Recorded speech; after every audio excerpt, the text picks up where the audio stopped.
Buenas tardes. Bienvenidos a esta última mesa del día, que tratará sobre el control de la convencionalidad. Están con nosotros el doctor Mauro Chacón Corrado, el doctor Joseph Campos Torres y la doctora Julieta Morales Sánchez. Comenzaremos escuchando a don Mauro Chacón Corrado.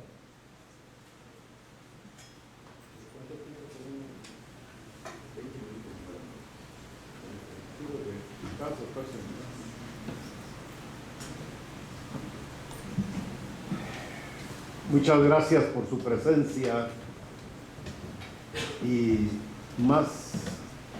mayor reconocimiento por soportar tanto tiempo de estar sentados. Pero ya he dicho, siempre le digo, ustedes deben de irse ya acostumbrando a permanecer largo tiempo sentados en las clases, previo a las audiencias, que un juez los reciba, si es que los va a recibir. Entonces, uno poco a poco se va quedando, como dicen acá en México, sin pompis. Quien les habla, por supuesto, o quienes les va a hablar, no sé, también el doctor Joseph Campos, no tenemos la espectacularidad que hace el doctor Alvarado Belloso, porque él es un orador nato e ingrato, porque en lugar de quedarse después de nosotros, va antes, y ya, mire qué diferencia. Bien, haremos un esbozo con el profesor Joseph Campos. Cada uno les decía ahora en broma, pero también con la doctora en la parte mexicana. Entonces, y ven ustedes que somos de 3 lugares con antecedentes de culturas milenarias que nada le tienen que envidiar en absolutamente nada de Europa. La diferencia entre la maya, la azteca y la inca es considerable. Cada uno tiene sus fisonomías propias.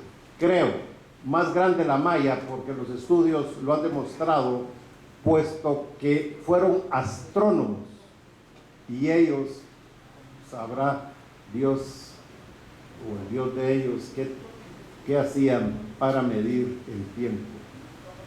Los batunes que ellos medían era más exacto que el calendario gregoriano. Otro día les hablo de eso. Bien, para quizá comprender por qué ahora se ha puesto de moda la convencionalidad, o también la supraconstitucionalidad, convencionalidad en relación con la ley, es porque las circunstancias así han exigido a los países en sus gobernantes en relación con los gobernados. A raíz de las grandes hecatombes, pero principalmente de las grandes guerras, y que parece que no quisiéramos salir de ello, entonces los pueblos se fueron civilizando, en Europa en una forma y en América en otra, allá con el Convenio Europeo de Derechos Humanos, acá con la Declaración Universal de Derechos Humanos, que da margen y pauta para que se cree la Corte Interamericana de los Derechos Humanos. Y la Corte Interamericana está conformada con casi todos los países del continente americano, salvo Barbados, Venezuela, que acaba de salirse, ya quiere el señor tener los poderes para dictar las leyes, según veía ayer, y Estados Unidos, que por supuesto no acepta ninguna convención, tratado de derechos humanos. Y esto es porque era tal la violación a los derechos del hombre de a pie, de los ciudadanos, que precisaba que ir moldeando, ir permeando ya a las diferentes instituciones y a los diferentes estados.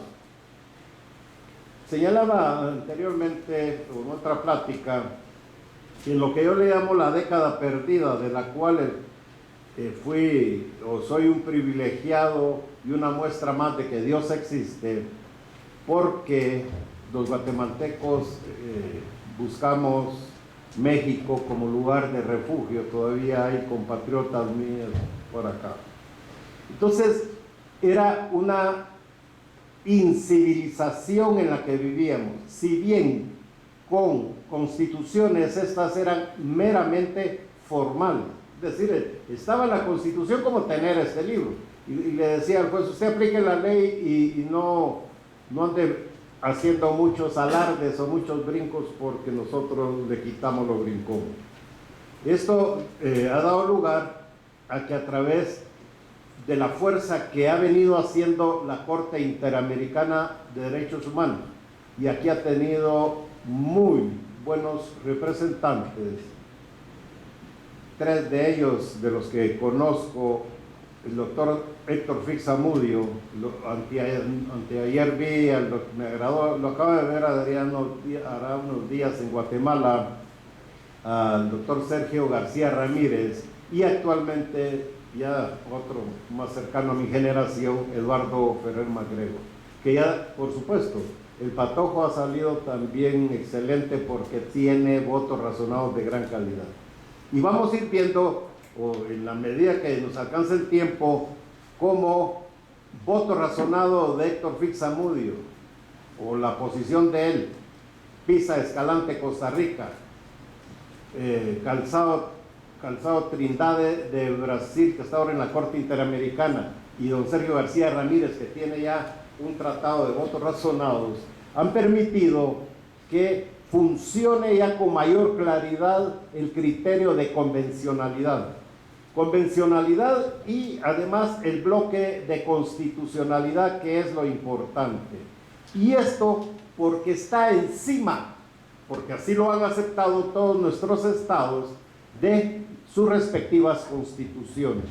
Pero ojo, primero se inició como protección a los derechos individuales, a los derechos humanos. Ahora, de acuerdo con el artículo 8.2 de la Convención, ya se amplió a otros derechos no penales, y que ha sido de muy buena acogida, por supuesto, porque ha permeado en los países convenios como el 169 de la OIT, la Convención del Niño, la de protección a la mujer de malos tratos crueles e infamantes, y otras más.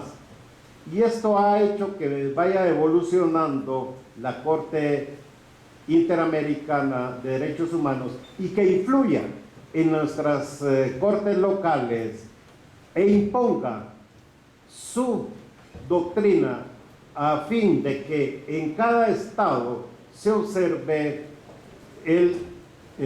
la jurisprudencia de dicha corte. Ya vamos a mencionar el caso famoso de México, que ayudó mucho al Monacil, el caso de Perú, el caso de Chile, etc.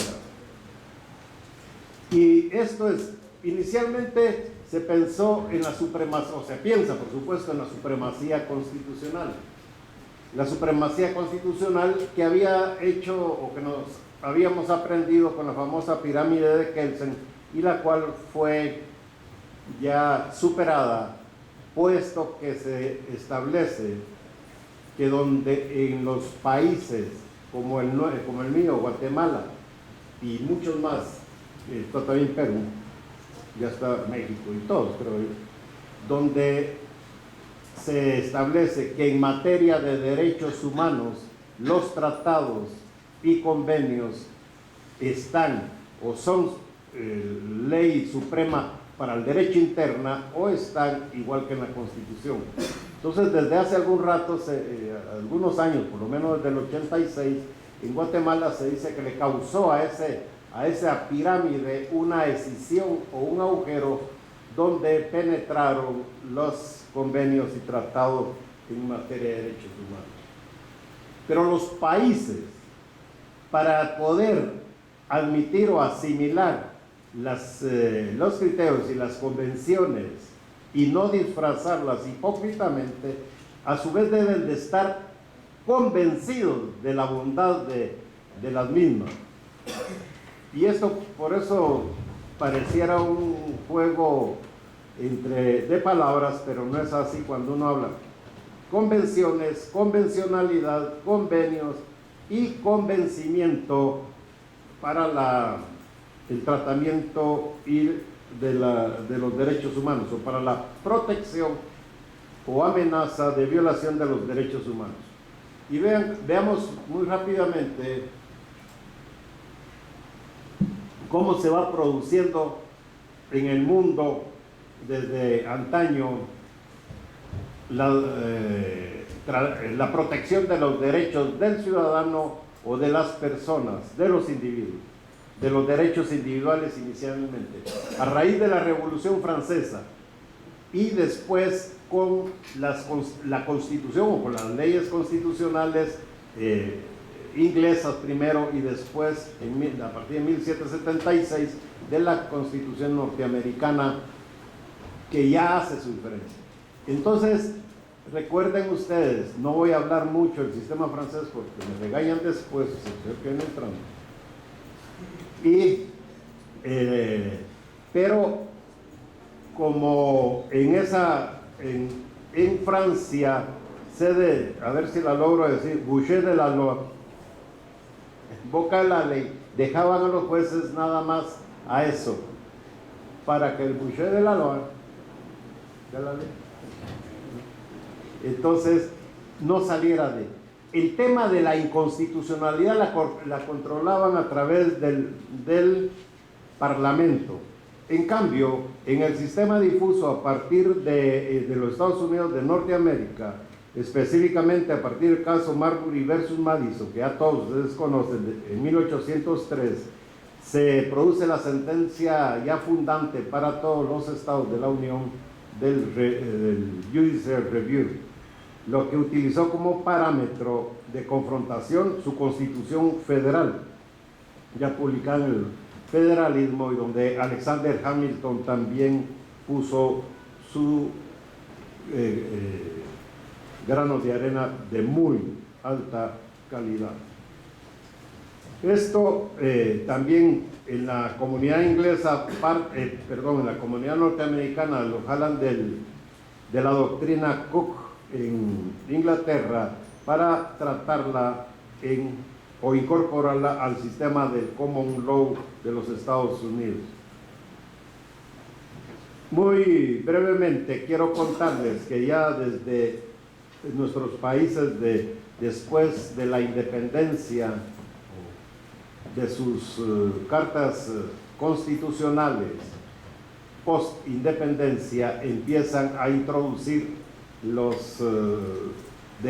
el respeto a los derechos individuales. Ya la Constitución de Bayona de 1808 y después la de Cádiz de 1812, que duró muy poco también, en forma tímida, pero ya la introduce. Ya las constituciones posteriores, puesto, hacen más viable y reconocible la introducción.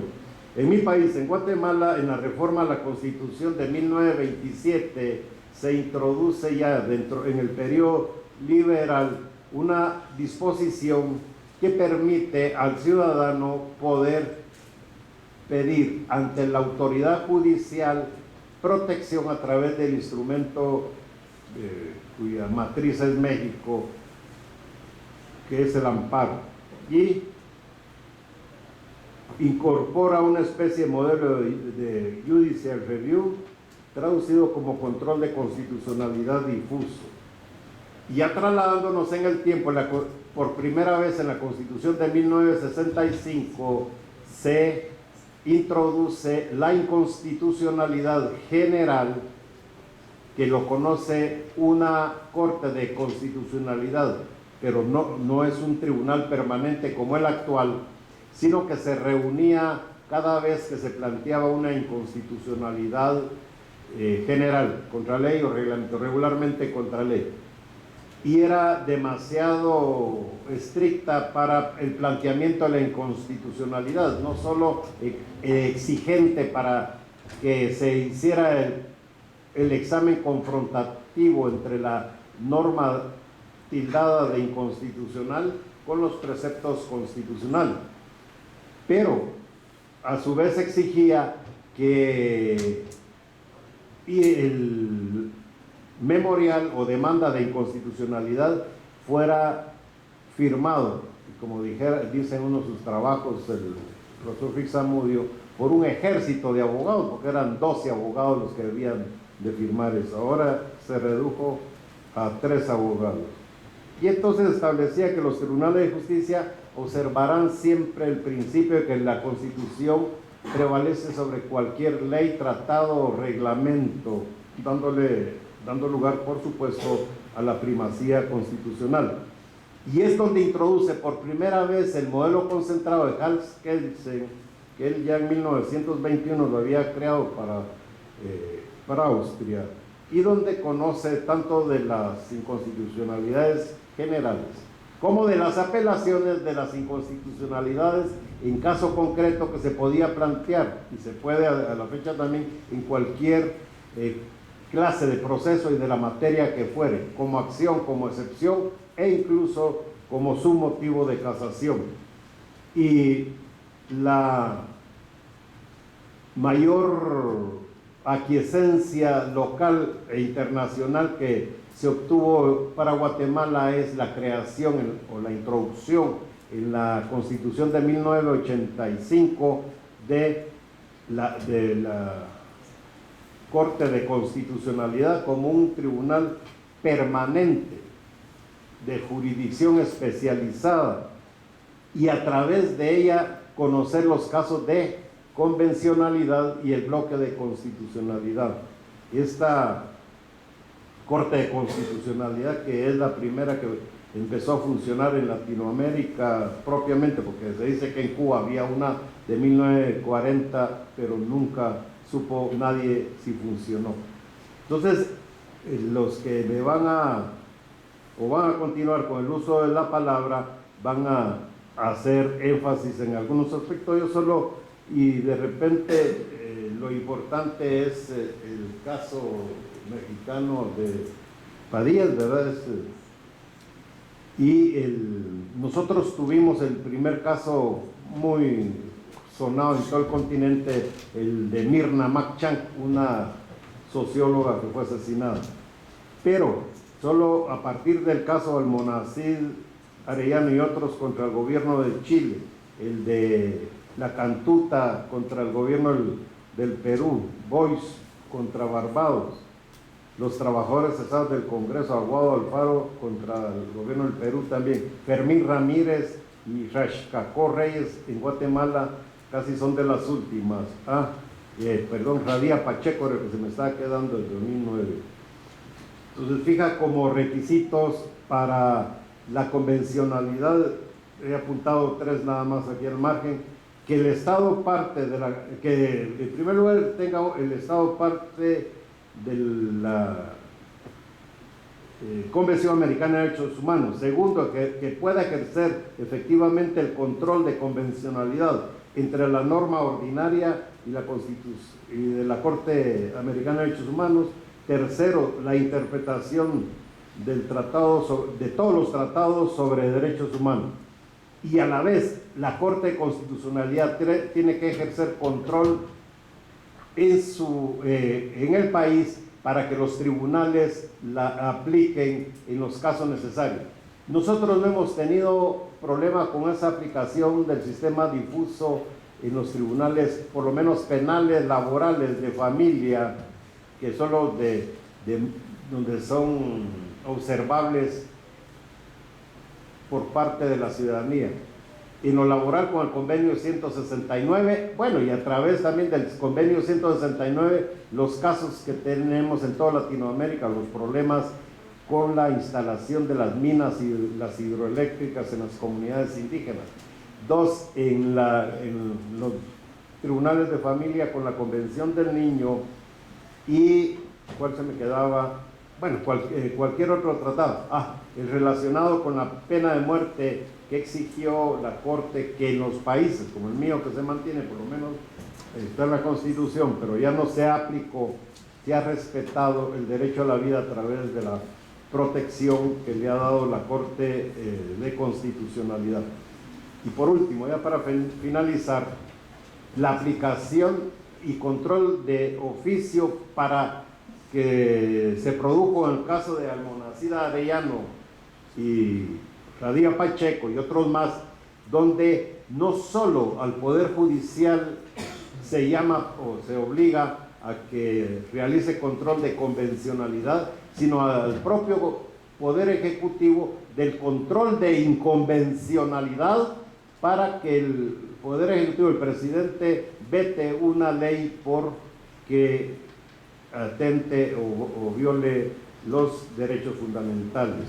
Como el tiempo es oro y los que tienen que continuar con la exposición me están haciendo señas, y les agradezco lo valioso de su atención. Muchas gracias.